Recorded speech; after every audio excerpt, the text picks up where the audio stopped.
Hello guys, back to my YouTube channel Akshay eating show. তো আশা করি বন্ধুরা তোমরা ভালো আছো, আমিও ভালো আছি। তো অক্ষয় ইটিং চ্যানেলে তোমাদেরকে অনেক অনেক স্বাগত। তো দেখো এখন আমি ভাত বেড়ে নিলাম তাহলে প্রথমে কাঁচা লঙ্কা, লবণ আর আলু সিদ্ধ আলু দিয়ে ভর্তা করে নিলাম। তো আজকে ভর্তা দিয়ে ভাত খাবো।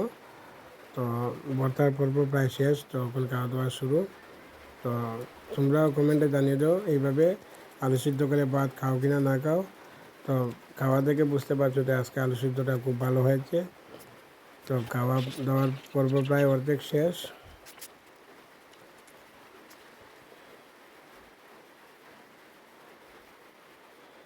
তো বন্ধুরা, ভিডিও যদি ভালো লাগে লাইক কমেন্ট সাবস্ক্রাইব করো, আর সাবস্ক্রাইব করে আমার পাশে থাকো, সাথে বড় ভিডিও দেখো। তো থ্যাংক ইউ,